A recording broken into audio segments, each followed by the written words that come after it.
everyone, how are you? This is Jeanette from Bodega Sewing and Crafts.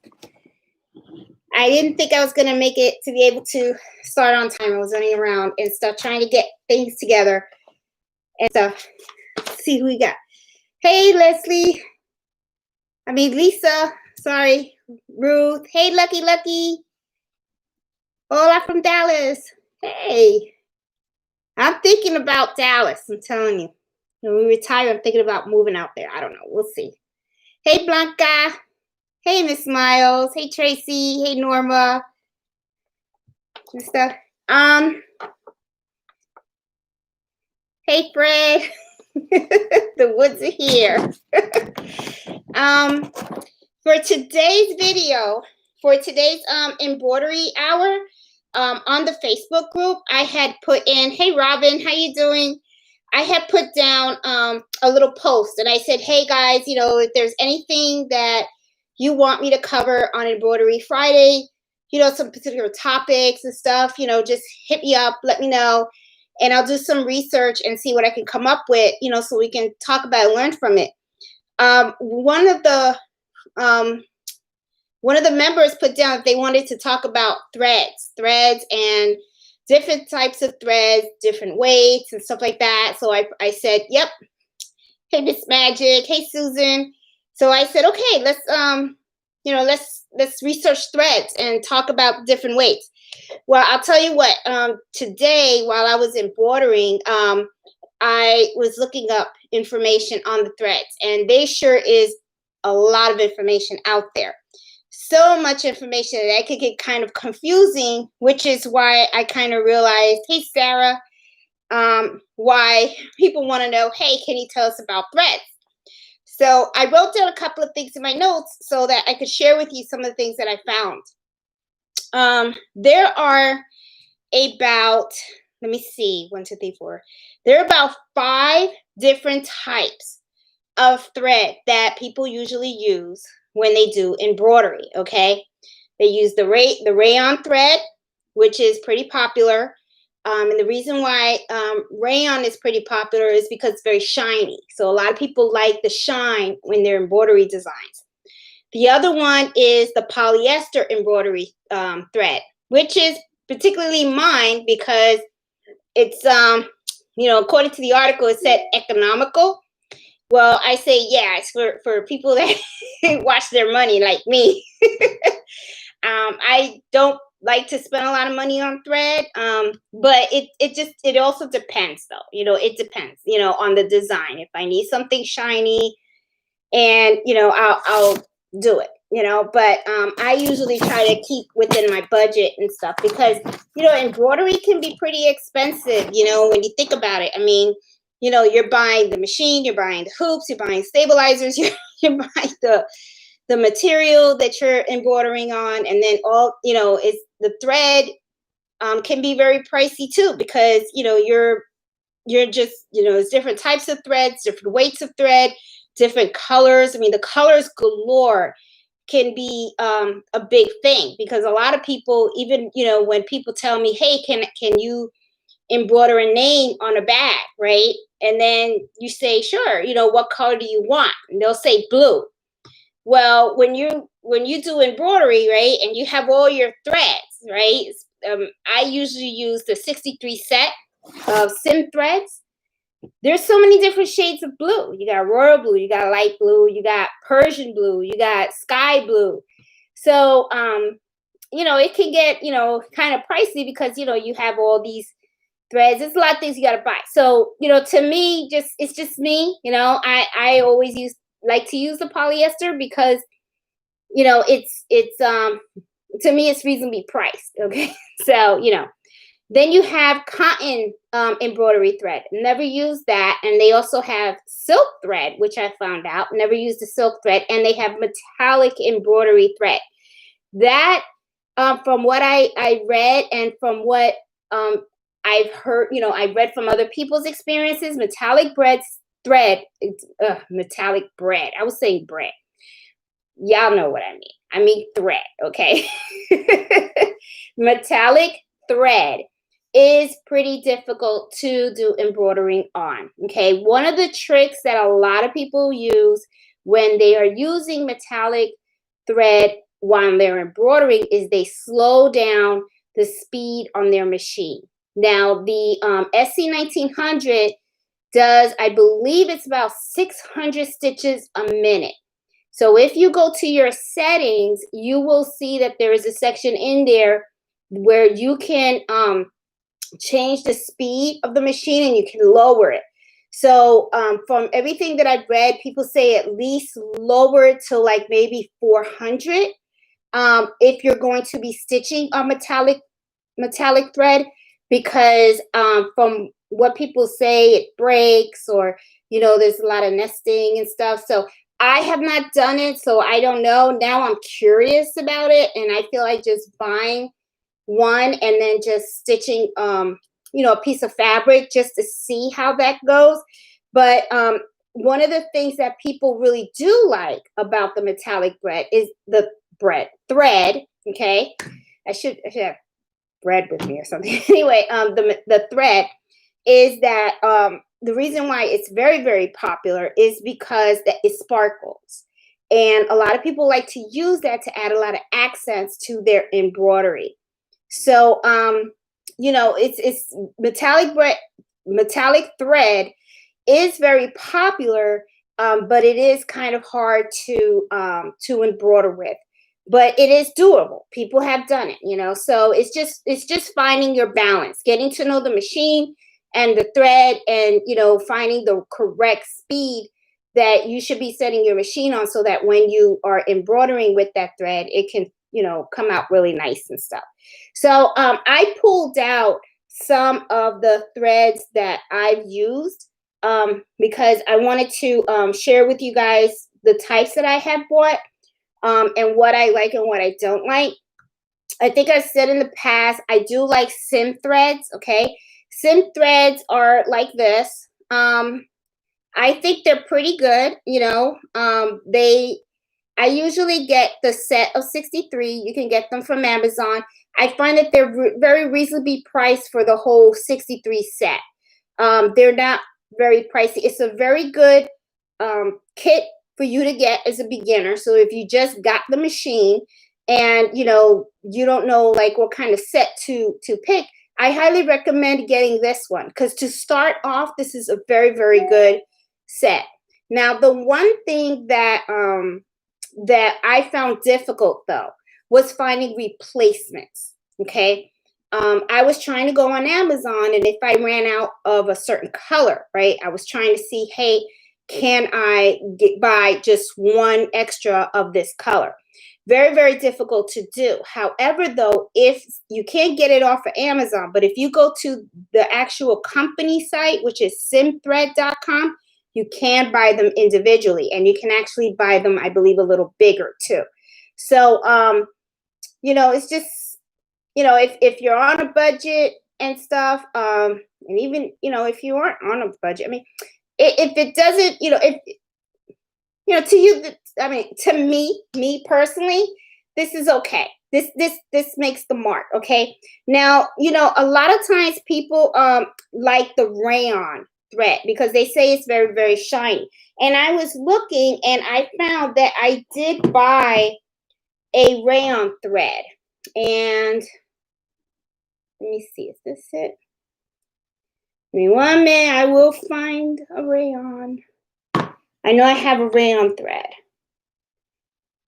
Okay, this is polyester. This is polyester too. But I had a rayon. And this is it. Yes. Yes, this is it. Okay. This is silky. Okay. This is a silky rayon, and as you can see, it is shiny. Okay, you can tell by the light. But then this is poly neon, and this is from Madeira. This is Madeira thread. Okay, I got this off of allstitch.com, because I like the big combs. Okay, because remember, one of the things that I've said is if there's a particular color that you use a lot, okay, one of the things is when I went to allstitch.com, I found that these combs are about like $8, okay? And these are small, okay? So if, you know, you can end up running out pretty quickly if you get these little small ones and stuff. I mean, they're good. They do last you a little bit. But the thing is, I don't want to have to keep going out and having to buy the same, this color if this is something that I use. So for those colors that are very, that I use a lot, like the whites and the blacks and the silver, I usually get the big combs, okay? And I go to allstitch.com, and this is the Madeira Poly Neon. And they're just as shiny, and it's kind of funny because when I look at the rayon and I look at this, I guess you could tell that this is a little bit more shinier. I guess it is, maybe. Yeah, I think it is. Yeah. But but to me personally, me, I can't really tell much of a difference. So I mean, to some people, but to me, it's just as good, But I have used the rayon, and I do like it. This is pretty good. This is the silky, and I always try. This is the 1500 yard, and I always try to get the biggest combs that I possibly can, especially if there are colors that I know that I'm going to use a lot. Okay, that's usually what I do. But this is I've used Madeira. Okay, so you guys know this is the Madeira Polygram, and I always get the big combs. I go to allstitch.com for the big combs, and this the silky one that I have right here, the silky rayon, I got this off of Amazon, and this was to replace one of the blues that I had from my sim threads, and I bought this before I even found out that I could go directly to sim thread and order individual threads. But this is also another thing that you may want to think about too when you're getting threads. And I think I mentioned this in a previous video, and I want to show you this. When I was using the sim threads, right, and I didn't know where to get the replacement threads when you run out, I started to run out of this color, okay? And this was color 339, all right? And what I did was I went and I got a color thread conversion chart, okay? Because I went over to a sewing store, and they told me but they said Google, and you could do color conversion chart. And what they do is they kind of show you what number of one brand matches with the same color of another brand and their number, right?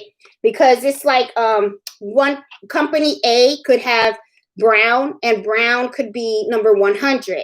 And then company B could be brown, but their number is 230. Okay, so it's like if you're looking for company A, I mean, they don't carry company A, and you need the company A, but they have company B, then you have to know what number matches. What is their color number that matches to the other color number, okay?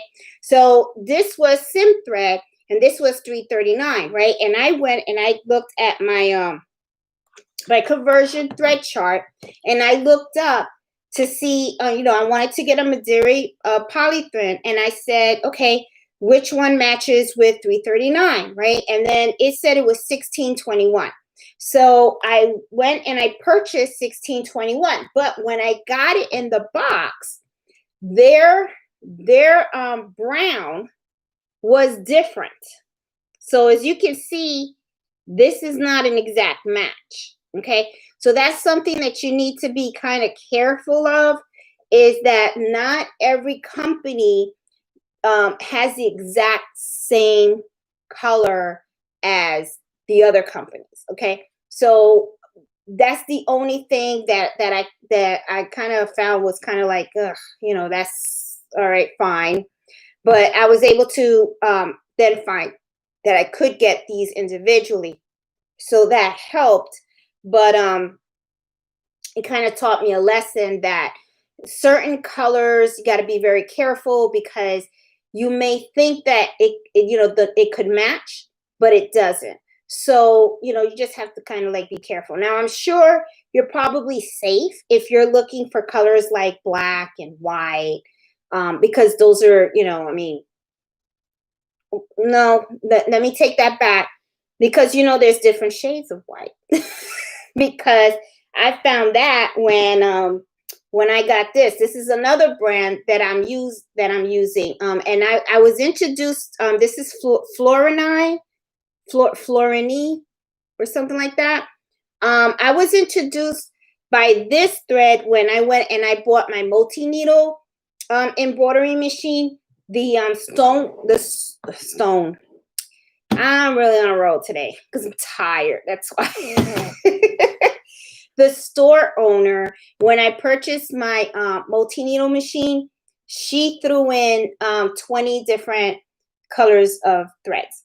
She said you can get 20 of this rack, and it was Florini or something like that. Florini. I know I'm probably messing it up, but I'll put it in the comments on the video of this thread. But it's actually a very good thread. And she said you can pick 20 of them, as a bonus to buying the machine. So I said, okay. So one of the things that I did was when she told me I could take 20, I was kind of like, oh, that's so cool. So I immediately went to my small little 63 racks, and I said, all right, let me see what colors I'm running low in. And that way I can take my little color chart with me and then see what I can match up. Okay, so that way I can replace those threads. Now, of course, different company, different types of colors. Sometimes you can match them up really good. Sometimes you can't. And I found that with this too. But it was okay. So, I ended up bringing home 20 of these, and I used some of them on some of my designs. And this thread worked really, really well. It doesn't snag or anything. Now, I do notice that, and I don't even know.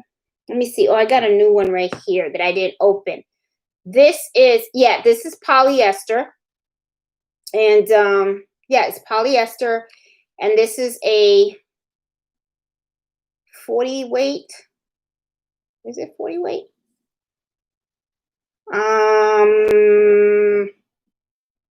It doesn't say. Oh, I just can't see it right away. Okay. I'm thinking that this is 40 weight. Now, I know a lot of you guys also ask questions about the weights of the embroidery threads. I always use 40, okay? But when I was doing my research, I found that hold on, let me see. What did they say? It was really confusing, the numbers, which I could understand why there's a lot of questions about it. Because, when I was reading some articles and they were saying use 90 weight. And I'm like, that didn't sound right. But everything that I read was kind of consistent. And I could be wrong, and I'm going to double check, but I believe maybe the higher the number, the thinner the thread. But I'm thinking it can't be, for the simple fact that all of my embroidery thread seems to be at the 40 weight. Now, one of the things that I did read was bobbins. Okay, when you buy the pre-wand bobbins, they said the 90 weight is for the embroidery. The 60 weight is for sewing. Okay, and that I was like, okay, fine. For bobbin, I got that. Okay. However, I still have to do more research on the embroidery weight, because I am very, very confused on that. Because when I buy my slim threads embroidery set, they all have 40 weight on them. And these stitched out pretty good. And when I look at all the others,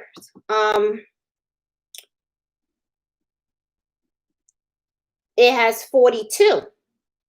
Like, this is the Madrid, and the Madrid is 40 as well. And this is the Poly Neon, and it's 40 as well. So it's like all the And the silky does not say. It probably says, but I just probably don't see it.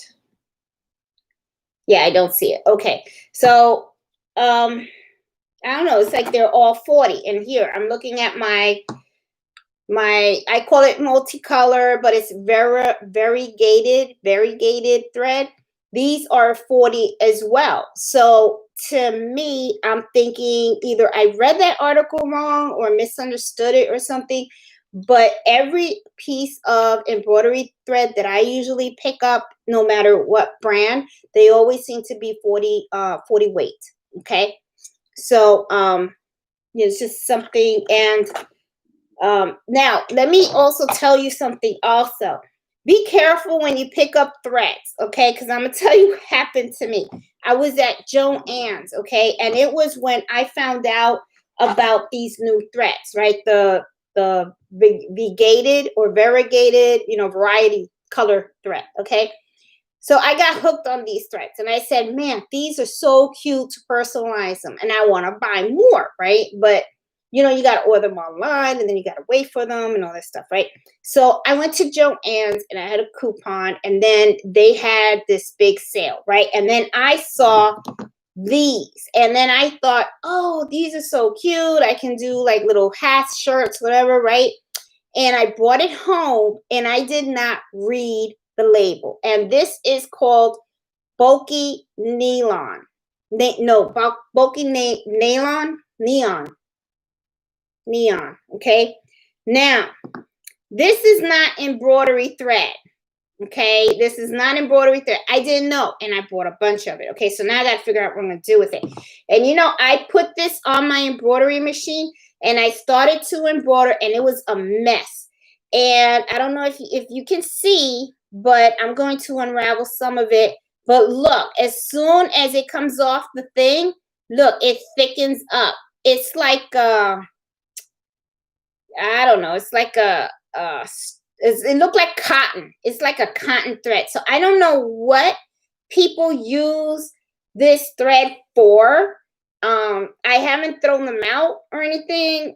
And I should have took it back, but I figured, I'll probably figure out what it's for and then, use it. But it's, it says overlocking thread. So I guess I'm just going to have to Google and try to figure out what do people use overlocking thread with or for. I mean, I don't, I tried to do an embroidery design and it was a mess. So I was like, so hard lesson for me to learn was to read before you buy. My throat is getting dry. Water. Okay, so I am trying my best because to get to this topic because threads are not easy. It really isn't. So it's kind of like you have to really try to see what works for you and stuff. And then, I guess to me, the way I looked at it was, the thread that you select really is going to depend also on your design. Sometimes you may have a design that you want to really, you want it to be really shiny. And in that case, then I would go and I would pick really shiny thread, which was the rayons or the metallics. Those are threads that are really nice. Now, another thing that I want to mention too, metallic thread, I have seen them in the stores.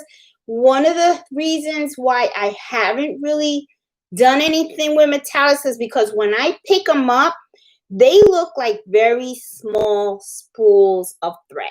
Okay, so I don't know how long those threads would last, but it doesn't look like there's a lot of thread in there. Now, I could be wrong because it could be that maybe it's wrapped around a real little thin stick and it's very compact. But when I pick up threads like this, I feel like, oh, I'm getting a lot of thread on here. But then when I look at the metallic thread and I pick it up, it's like such a small little stool thing. And I'm kind of like, I think one design and I'll be done with all the thread, you know? So, and then I look at the price and I'm kind of like, ooh, for that little bit of thread. So, but you know what? I'm going to buy one just to see what this excitement is all about, because I'm sure it's got to be a good thread, because if not, people wouldn't buy it. You know, I mean, why would people spend money on a small little thread if it's not that great, right? So there's got to be some kind of, you know, to it, you know. So I guess I'll figure it out and stuff. So I'll invest in that and stuff. So I also wanted to talk to you guys about designs, embroidery designs. I know that there are a lot of questions about you know, where do you get really, you know, good places for you to buy different embroidery designs and stuff. And I wanted to share with you guys some of the places where I have purchased my embroidery designs. You know, there are, let me see. I wrote down some of them here. Okay, let me tell you some of the websites that are pretty cool. I have purchased on some of these websites, and all of the embroidery designs that I have received never really had a problem with any of them. Embroiderydesigns.com is pretty big. It's a big website. They got plenty of designs. All you have to do is just search the little topic of what you want. If you want something for your kitchen, you want something for the home, if you want fonts, if you want letters and stuff like that, that's a great place to buy embroidery designs. The prices are pretty reasonable too. They do have a lot of sales that goes on every once in a while. Sometimes I have purchased designs for as little as $2 to even $1. And I believe sometimes you even get some free embroidery designs as well. They do have some that are very pricey. I had bought one that had like the wine bottles and stuff, and that one was pretty pricey, but you're talking about a lot of stitching, and it was very detailed, and that one cost me about like $8 for the file. But you know, after I stitched it out, I mean, to me it was kind of worth it, because it really was a beautiful design. So you know, I mean, that's a very good place, and that was actually one of the first websites that I went to buy an embroidery file. Okay. Another place that's really good is, you're looking to buy fonts. Okay. Fonts for, especially if you use Embrilliance, if you want to buy fonts. Remember, if you're using Embrilliance and you're buying fonts, always get the BX format. Okay, because you can take those fonts, you load it into your Embrilliance, and then you can just type away. You do not want to buy the PS font, the PS format for fonts if you're using Embrilliance, because what's going to happen is you're going to have to open each individual file for each letter to put it together. And if you buy the BX file, all you have to do is upload it to the software, and then what's going to happen is you just type in your name or your word, and it's just going to come right out. So it's just so much simpler. But I always go to Stitchtopia. Stitchtopia is awesome. I mean, they have fonts galore. They have you know, straight fonts, you know, the printed fonts. They have a lot of script. They have really nice fancy fonts, and they even have little packages where they'll sell you like maybe 10 different fonts for one price. Okay. And those packages are pretty neat. So if you're just starting your library of fonts, those packages are a pretty good place to go. And they also have sales too. So I recommend signing up. You know, just create an account, and they'll send you emails, and sometimes they have little sales and everything, and you can just go in there and you can just purchase your set of fonts, or you can buy individual fonts. And they also have different embroidery designs and appliques and all that kind of stuff. If you really like appliques a lot, there is a other website called Designs by Juju. Designs by Juju is really good too with the appliques. They have, you know, so if you're really big on the children's clothes and stuff like that, that's a great place to go to. Another one is creative appliques. That's another one. And creative kiwi is a good one too. And creative kiwi is like with a K. That's how they spell creative. Instead of the C, they put the K, and it's kiwi, Kiwi. Okay, they're very good. Also, I notice a lot of places what they do is they have like a bunch of appliques. Appliques for some reason is a real big thing. I like doing appliques. I try to not do it too much with fabric though, because you really have to cut the fabric very well and cut it real close to the stitching. And when I'm appliquing, when I use fabric with applique, I always use heat and bond in the back of the fabric, so that after I finish my shirt, I go and I heat press that shirt so that I can heat the fabric to the shirt, make it real secure and stuff. But I actually prefer to use heat vinyl transfer, but it can get kind of tricky too. Sorry, my throat is really dry.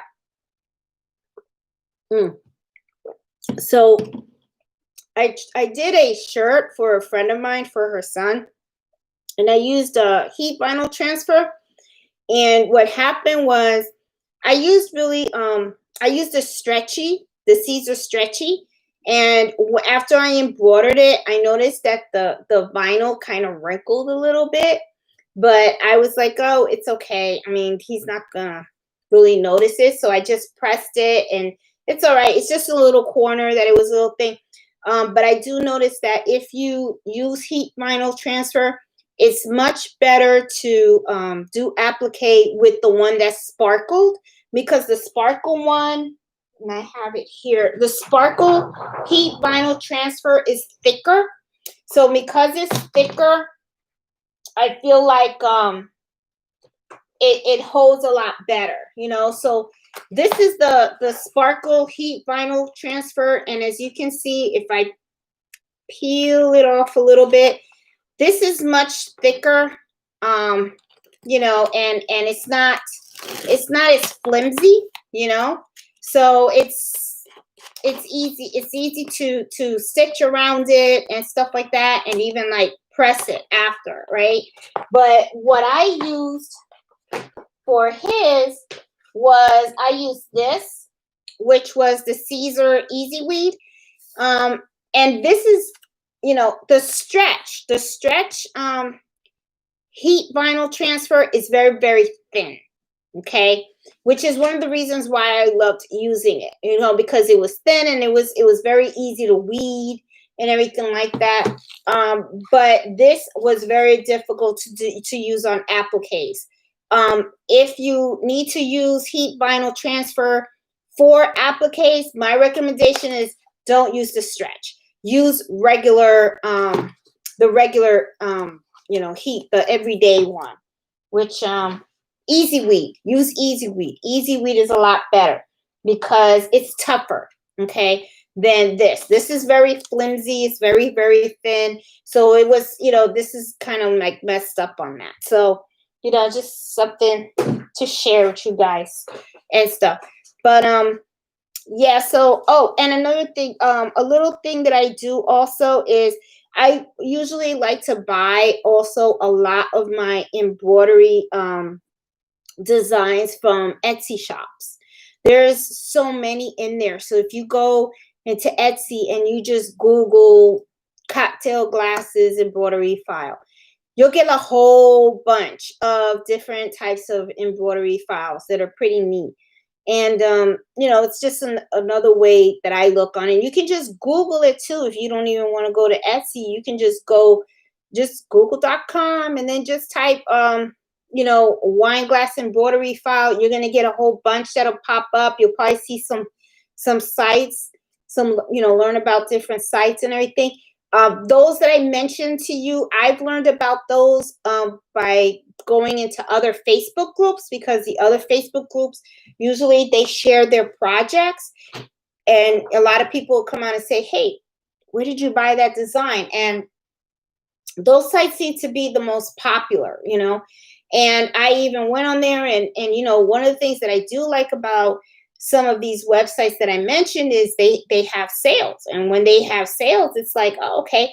And embroidery files, really, they're not expensive at all. I mean, they can be because I have been to some sites where an embroidery file could cost up to $15-20 depending on the detail. Like, I remember my husband, he wanted a dragon, and he went to this website, and if I remember correctly, the dragons, he bought a kit. It was like not a kit, but it was like a set, and it was a set of all these dragons, right? And they were beautiful, beautiful designs. The details were gorgeous, and they were pretty pricey. I think he spent about $30 for that whole set, but I think out of the $30, he got about, like, I think it was 10 dragons. I could be wrong, but I know he got a lot of dragons, and it's just they were gorgeous designs, and to me, those are some of the things that I look at. If I'm going to spend a lot of money on an embroidery file, I actually look at the stitch count.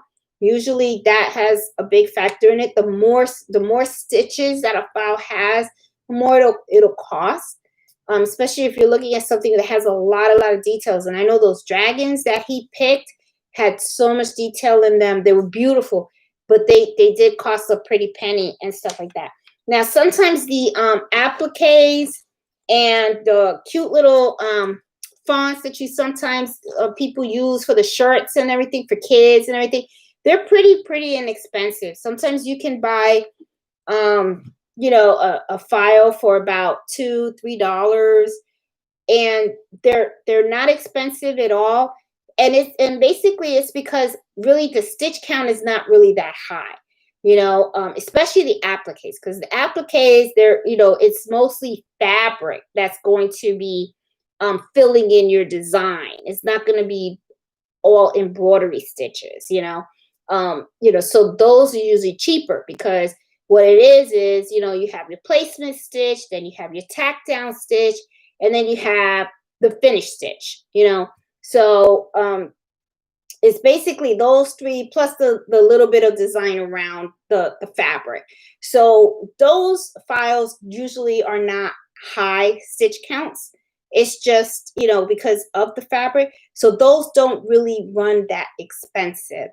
But they're very, very popular, and a lot of people that do embroidery kind of like doing those because it is a time saver too, sometimes when you think about it.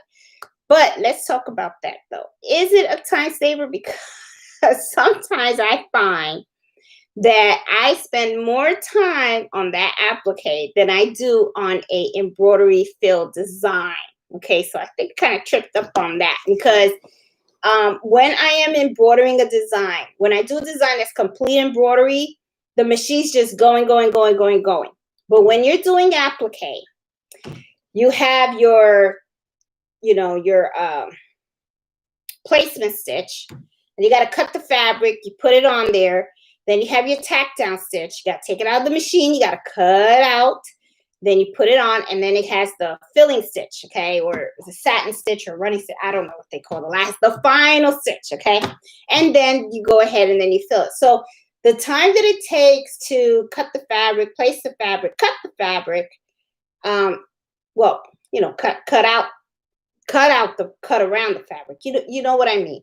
Those three steps take time. Okay. It looks like it's quick, but sometimes it's not, especially if you have a design like the number 4, okay, where you're just not cutting the fabric around outside the number 4.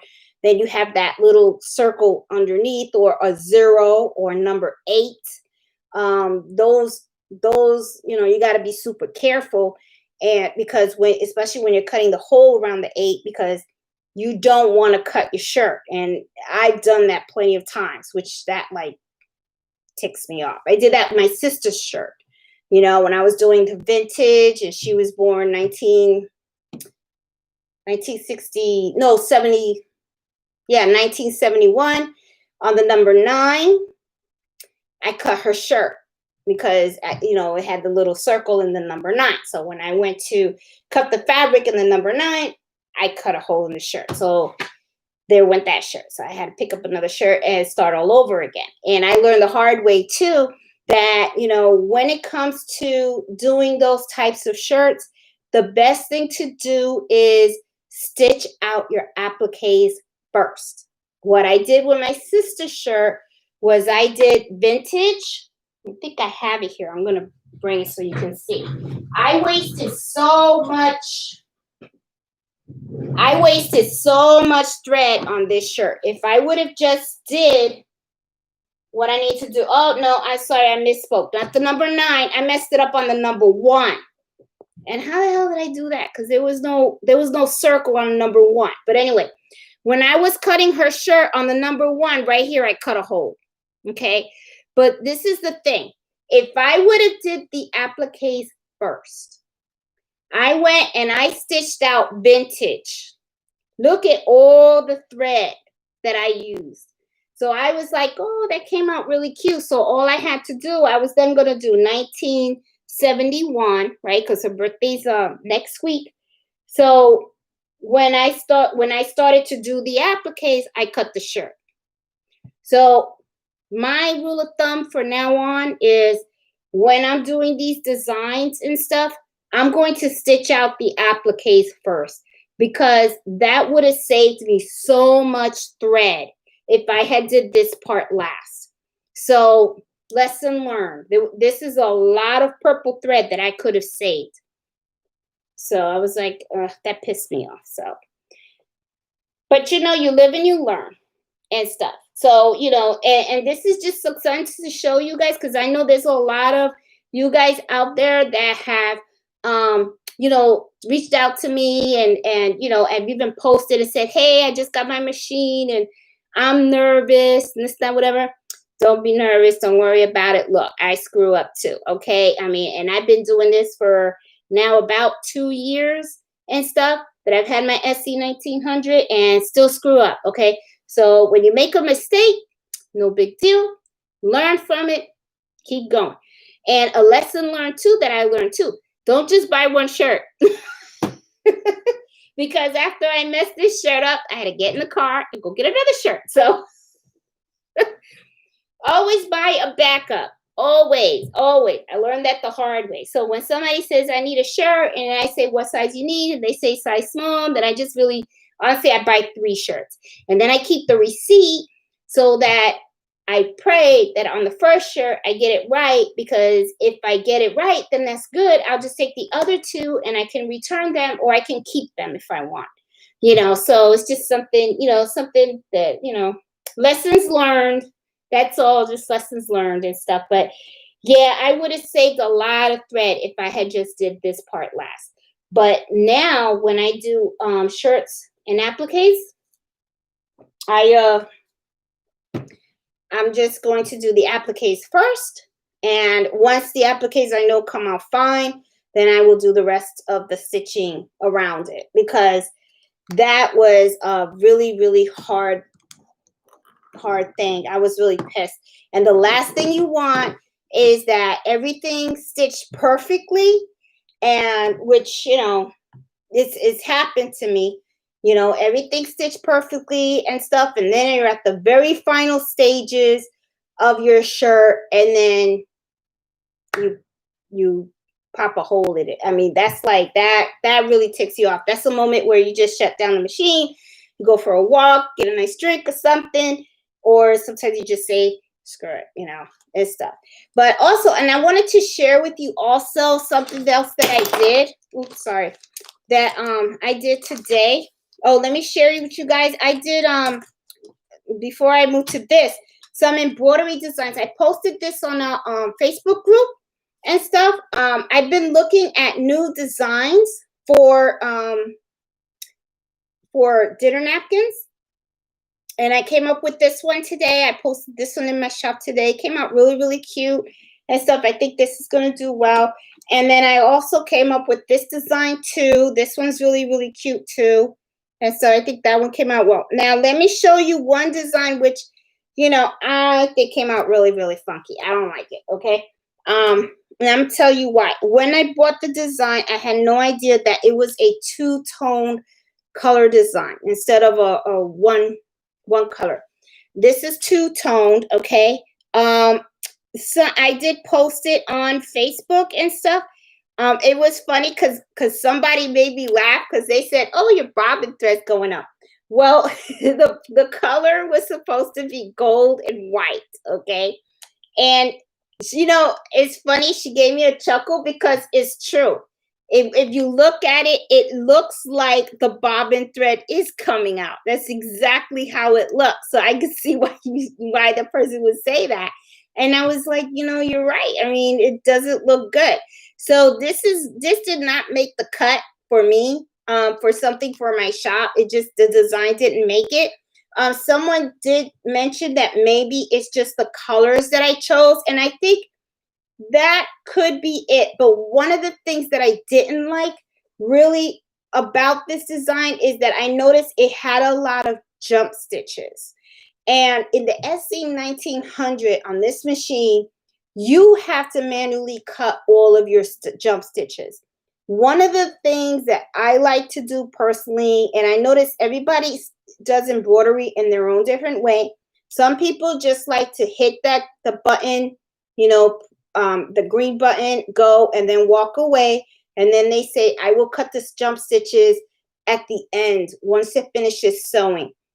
I don't like doing that because sometimes what happens is as the machine is sewing, sometimes it will sew over a jump stitch. And then what happens is when you're done embroidering the whole file, then it could sometimes be very difficult for you to kind of catch every jump stitch that you see. Like the more I look at this design, the more I can see that there are other jump stitches that need to have been cut. And it just, that's not something that you want to keep on, your projects, because especially if you're giving stuff away, you really want to cut your jump stitches right after. Now, some people say, well, Jeanette, that takes a long time, because you could have a lot of jump stitches in a design, which is something that I look at when I buy an embroidery, okay, an embroidery file. I like to see if it tells you how many jump stitches. A lot of times they don't, but it's okay. But you can kind of sometimes tell by looking at the design if you're going to see a lot of jump stitches, if it's going to jump. I really wish that the SC 1900 cut the jump stitches. That is one thing that I do like a lot about my embroidery file. I mean, my multi-needle machine. The multi-needle machines, they cut the jump stitches, okay? So you don't have to cut them manually. It automatically does that for you, which is awesome, okay? But when it comes to the SC1900, I actually like to sit there, and I like to actually, and when I see the machine jump from one place to another and it starts to embroider, I let it embroider just a little bit. I stop the machine, and then I take my tweezers and I like to cut that jump stitch, because I don't want to take the chance that jump stitch then gets buried into the design, because the machine just kept sewing and it sews over that jump stitch, because it does become very hard for you, depending on how much detail is in the design. It will be very hard for you to catch all the jump stitches in there. And sometimes, you may miss it. And then when you give it to somebody, they'll be like, oh, there's a jump stitch right there, or there's a stitch out of place, and then you're like, it's just me. When I like to give things away, or when I give them as gifts and stuff, I like them to be perfect, because sometimes what happens is if I give something to someone, and which has happened, I give it to somebody, they have it, and then people would be like, oh my God, that's gorgeous. Where do you get that from? And then what happens is I get a referral, and then my friend would be like, oh, I get this from my friend's shop. This is where, this is her card and stuff like that. But so the thing is, everything that leaves here, I always wanted to be as flawless as possible, for the simple reason that I know it represents me and it represents my Etsy shop. So, I always try to make sure that anything that leaves here is tip-top shape, you know? So it's just something. So, you know, just something I wanted to share and stuff. But anyway, let me tell you what I got. I had somebody that called me today because I also have a Cricut machine, okay? And she was having, you know, she's helping her with her friend's baby shower. And I created these today for her on the Etsy shop. I mean, not Etsy shop, well, on my Cricut machine. And this is a cute little idea. I don't know if you guys have a Cricut machine, but look, I made these and these, let me see if I can, well, I can open it up. Let me take, because these are resealable and stuff. I want to show you. This is for the baby shower. She wanted water bottle labels. So I was like, okay. So these are very, very easy to make. And I'm actually thinking I'll make a video on how to make these. Look, these are so cute. Came out really, really cute. I guess she's having a girl and stuff. And these are made in sticky paper.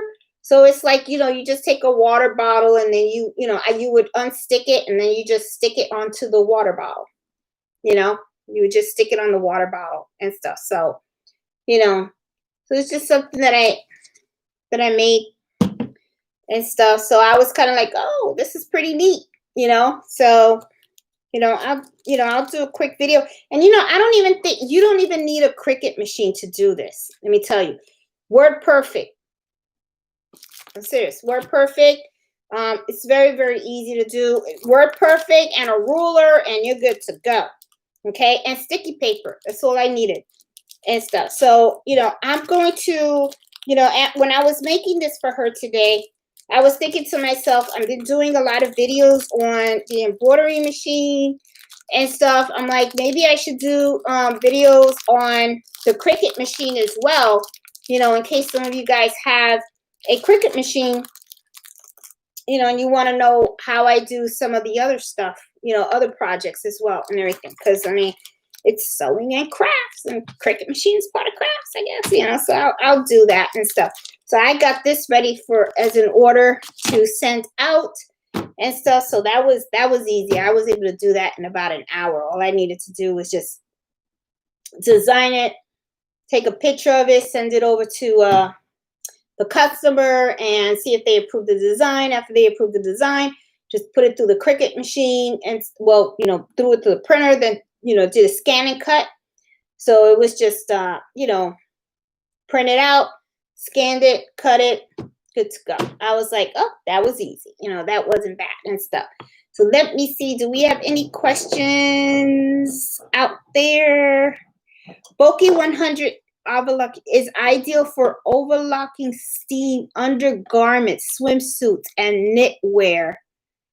Flexible yet sturdy overlock stitches.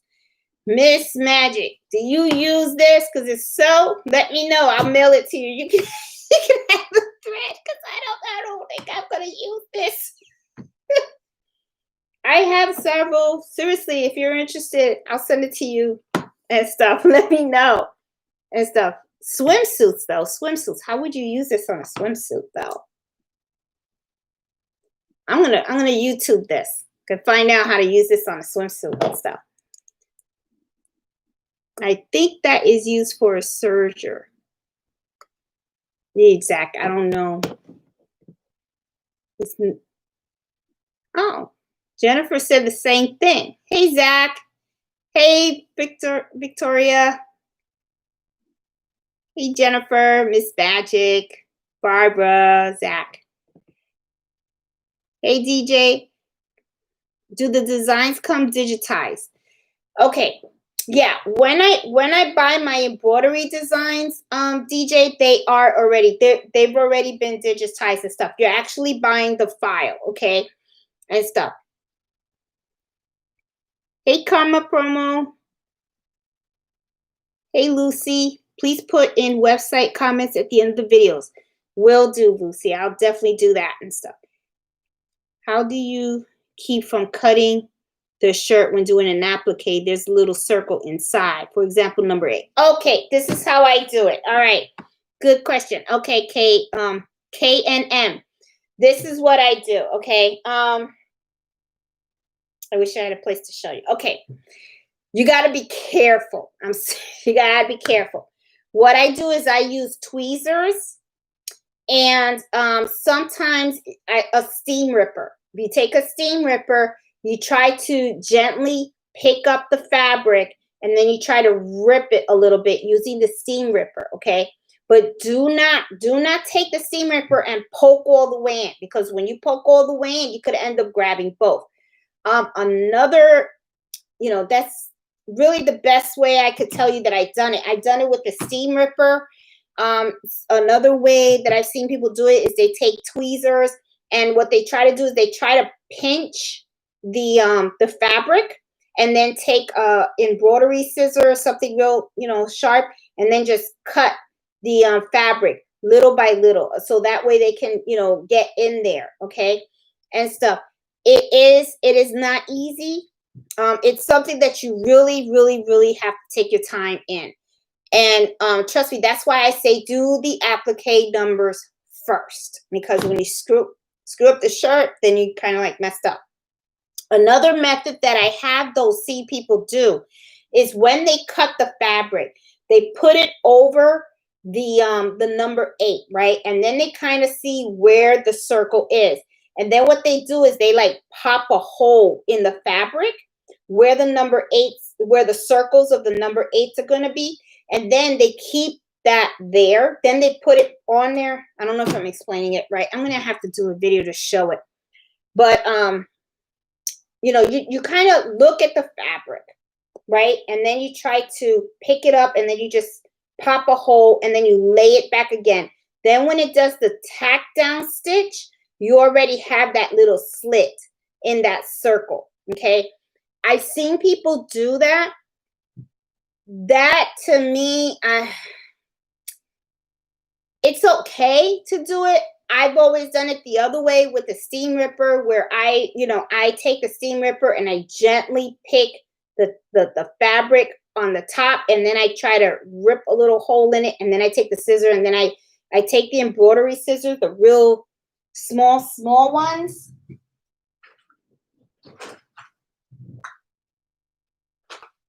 Like these. They're very, very small, okay? So what I try to do is I try to pick it up and then just very gently a little bit, just very, very little, okay? To try to make that hole in there. You don't want to, you can't rush it. Don't rush it, because you rush it. I'm telling you, I've done it and I messed up a lot of shirts. So, you got to be very, very careful. It's tricky. It really is tricky and stuff. So, but let me know if that helped. If that doesn't, just let me know. Okay. Hey, Blanca. Oh, she always reminds me.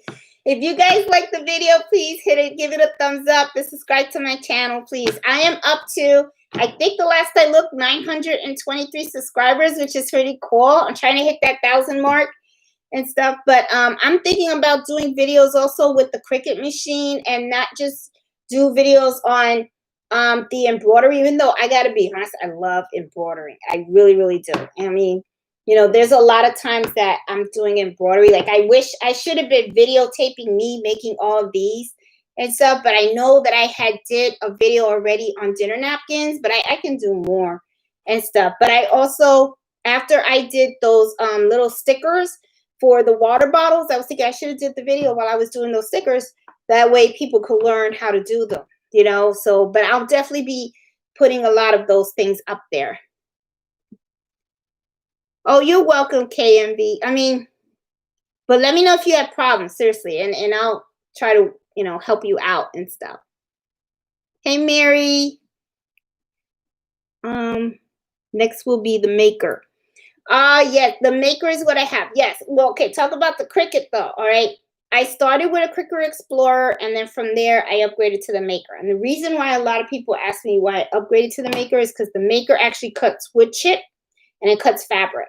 And to be honest, that is how I ended up going into the world of sewing, because I saw that the maker was able to cut fabric. And when you start cutting fabric, next thing you know, you start sewing. So I ended up with a very basic sewing machine. Then from the basic sewing machine, then I went to the SC1900. And then from the SC1900, which I'm still with the SC1900, I also went to the multi-needle. So it's kind of scary. And then this morning I was looking at a George Floor laser cutter. So I'm kind of like, I know Fred's going to kill me because he's going to be like, what the hell, you know? I'm looking at that too now. So I'm like, I don't know. So we'll see, you know. Oh, Susan said, yes, Cricut 101. Okay, I will do it because I love, you can make so many things with Cricut. I'm telling you, you can do shirts, you can do bottles and everything. This was done on a laser. This is laser cut. That's why I was looking at the George Floor, because I was kind of like, oh, I got this off of Etsy shop. And I was like, this is pretty neat because it's laser. You know, a lot of people do vinyl with this kind of stuff, but what happens with the vinyl is vinyl after a while, it does wear, okay? But when it's laser cut, this is like forever. So, you know, I'm kind of like, that's why I'm kind of like, this is pretty good, okay? So, let's see. And I think we are good. We are good. We're good. And do we have time? Oh, at 9 o'clock. Okay, guys. Well, listen, I really wish I have to do better with the threads. Okay. I was looking on the research and stuff. I promise I am going to do more because now I'm more curious about the weights and what weight to use when. Okay, when is the best time to use the weight and stuff. So I'm still going to keep doing more research on the threads and stuff.